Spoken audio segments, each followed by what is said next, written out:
Well, I'm Petra. I'm a single mom. Ever since I was a child, I was interested in spiritual stuff. I didn't know the word then, but I read a book about it, and I felt that there was more in life than what you can see with your eyes. Mm-hmm. And at that age, I wasn't able to put a word to it, but it was something that I felt. And when I grew older, I lost that side of myself a little bit, but it was always there in the background. And at the age of 35, I think, I decided to do a course to become a therapist. And during that education, I learned very much about myself, about my patterns, about my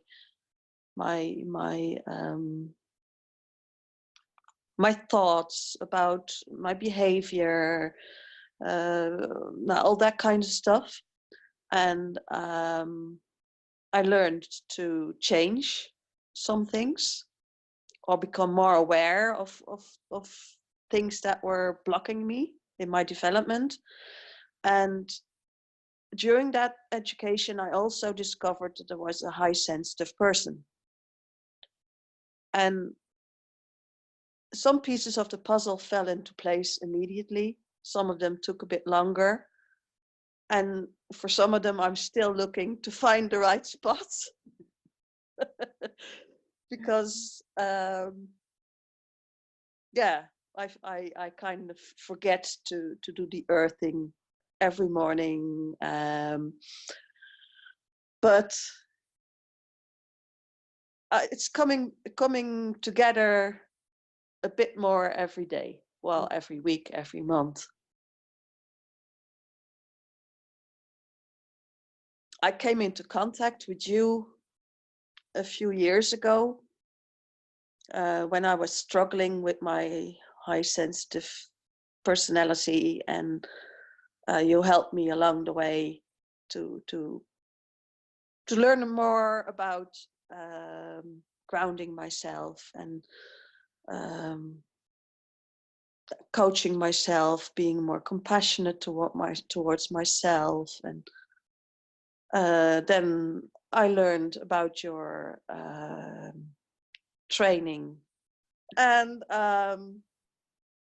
that was immediately clicked into place. And I thought, yeah, that's my thing. I really want to do that. And at the time, I was recovering from losing both my parents, and it felt to me like I definitely want to change my career. I had been looking after my parents for a long time. I didn't have a paid job, and I felt like now is the time to start my own business. And that's when I decided to do your training. Well, it helped me to get more into focus with my dream.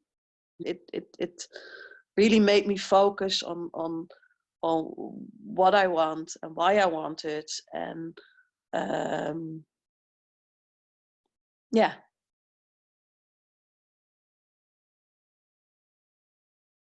I think, well, there's a few things. The first thing that came into my mind was working on that dream, and focusing on that dream really helped me to connect with it. Mm-hmm. and to feel, yeah, this is what I really, really, really want. And that came, I always had that realization, but through the training, I felt it in my whole body. I still feel it now when I'm talking about it. I get goosebumps on my skin, and that's always a sign for me, yes, this is so true. And yeah, that is a big motivation. And also that the earthing exercise is quite simple and actually the most important thing for me to do every day. I still forget it every now and again, and then when I realize, oh shoot, I've forgotten it again, then I do it, and it helps me immediately to come to align with myself, with my goals, with my dreams, and yeah, that's probably always going to stay with me. That realization. Yeah. It's like it's the basis of everything. It's the basis for having a good life as a high sensitive person, and it's also what you start with in the training. And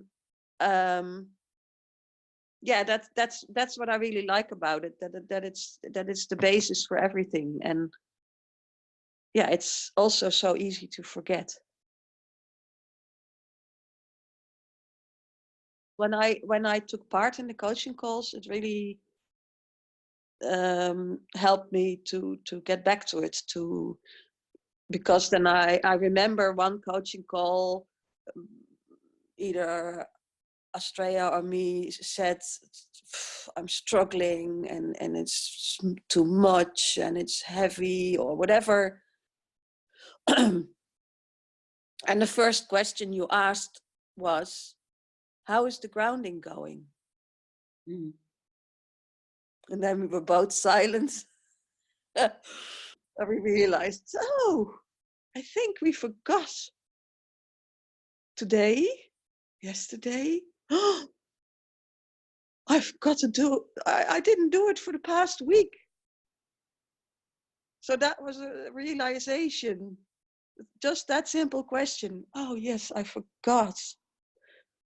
So yeah, that helped.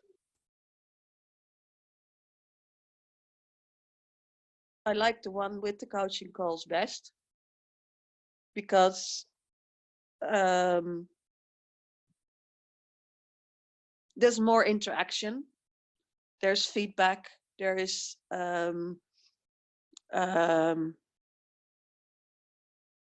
reminders, there's a coaching. There's so much in the coaching calls that helps you to get back on track.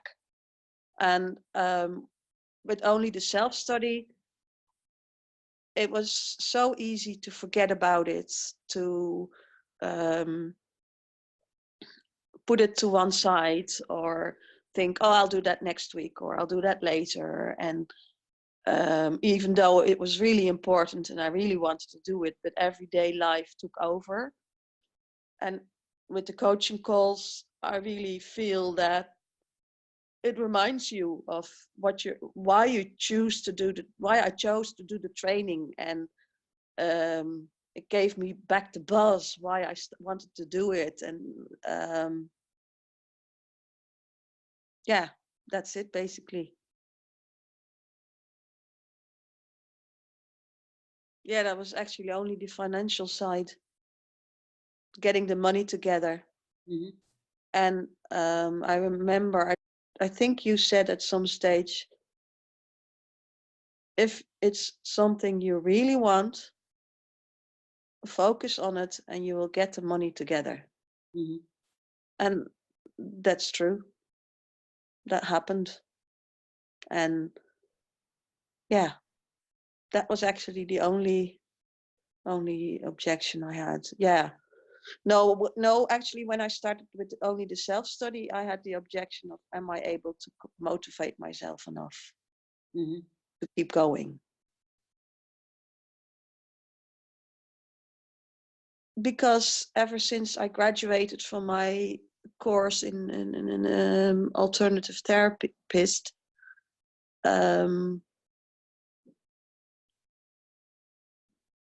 I wanted to start my own business.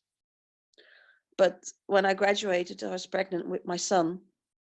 Well, when he started school, I got more time to get back in touch with my own desires, my own dreams, my own needs. And I think a few years after that, I found you. You really helped me to get more focused and to accept my high sensitive personality, and to get back in touch with myself. And then when I read about your highly sensitive entrepreneur training, I felt like, yeah, that's right for me now, to get back in touch with that dream that I've wanted ever since, 2004. They need to be highly sensitive to do the training, but obviously they are highly sensitive, otherwise they wouldn't choose the training. So, but I would definitely recommend it because it has so many tools, and it's almost even too much for 1 year to be able to grasp it all and to make it my own. Mm-hmm. It's so wonderful. So there's so much worth in it, if you know what I mean. Mm-hmm.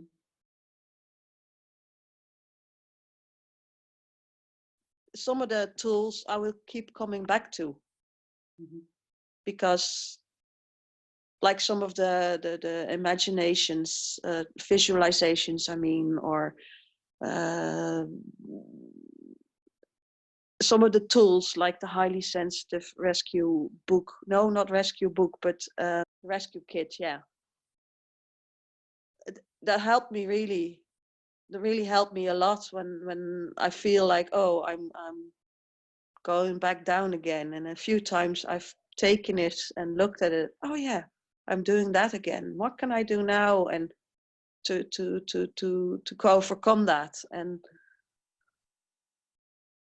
yeah, that helped me to get back in touch with myself, to start breathing again instead of this. And yeah.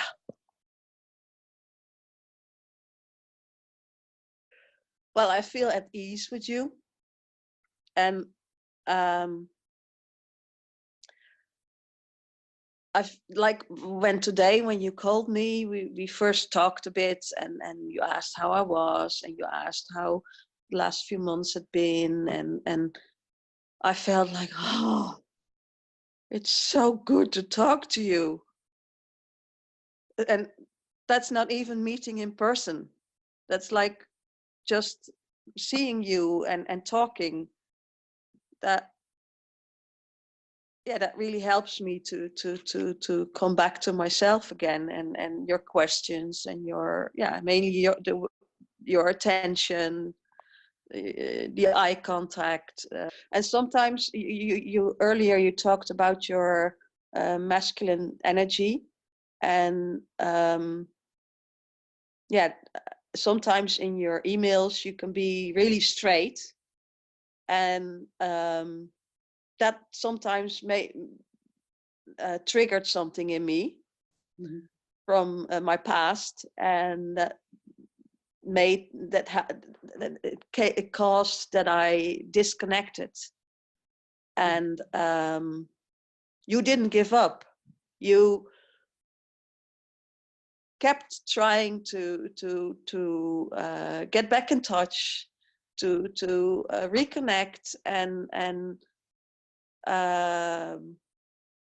even though I walked away from it sometimes, or blamed technical issues, or blamed my work or whatever for not getting back in touch, you didn't give up. It wasn't always easy, but I admire you for persevering.